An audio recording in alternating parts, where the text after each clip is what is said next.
នេះគឺជាទូរស័ព្ទ ROG Phone 5S ដែលមានតម្លៃត្រឹមតែ250តែប៉ុណ្ណោះដែលទូរស័ព្ទនេះហ្នឹងគឺបានចេញអស់រយៈពេលប្រហែលជា4ឆ្នាំហើយដែលការវាចេញដំបូងហ្នឹងគឺមានតម្លៃប្រហែលជា800ឡើង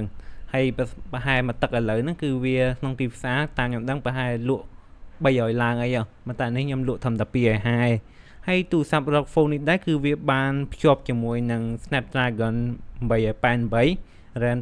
RAM 16GB ហើយជាមួយនឹង memory ទៅដល់256ឯណោះហើយថែមពីនឹងទៀតហ្នឹងកញ្ចក់ screen របស់អេក្រង់ទូរស័ព្ទមួយនេះគឺវារត់ទៅដល់144 Hz អញ្ចឹងហើយបើសិនមកអ្នកនរគ្នាលេង game mobile ឬក៏ PUBG អីអ្នកនរគ្នាអាច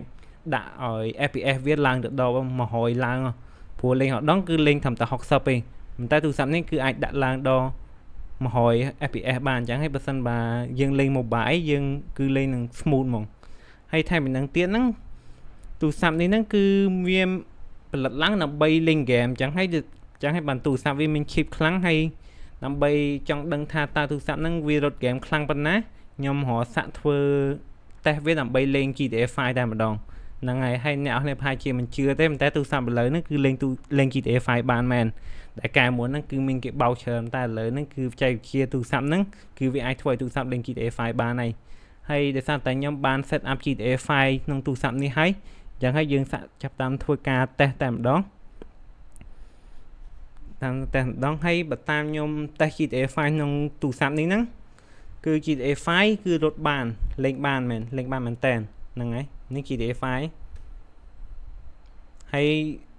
តាមវារត់ដែរគឺវាបានរត់ត្រឹម30 frame ហើយ graphic GTA 5គឺខ្ញុំបានតម្លាក់ដាក់ low ទាំងអស់បើសិនមកដាក់ low ហ្នឹង GTA ហ្នឹងដឹងខ្ទេចក្នុងទូរស័ព្ទហ្នឹងដោយសារតែទូរស័ព្ទហ្នឹងវាអូស GPU ច្រើនអញ្ចឹងហើយវាត្រូវធ្វើឲ្យទូរស័ព្ទយើងក្តៅខ្លាំងណាអញ្ចឹងហើយបើសិនមកលេងទូរស័ព្ទនេះគឺត្រូវដកស្រោមមួយចេញឬក៏ដាក់វានៅចិត្តកង្ហាយបានលេងកើតហ្នឹងហើយ GTA 5គឺលេងបានខ្ញុំលេងបានចាប់ពី3 mission ហើយក្នុង game នេះហ្នឹងហើយអានេះគឺមែនតែនក្នុងទូរស័ព្ទខ្ញុំអង្គុយ set up រៀងយូរដែរល្មមតែបានដោយសារតែ GTA 5គឺវាមានទៅដល់ 100GB ជាងចឹងហើយយើងត្រូវលុប file ជាច្រើនដើម្បីដាក់ game នេះបានតែអានេះខ្ញុំបានសេរីដាក់លេងមកស្អាតហើយនេះ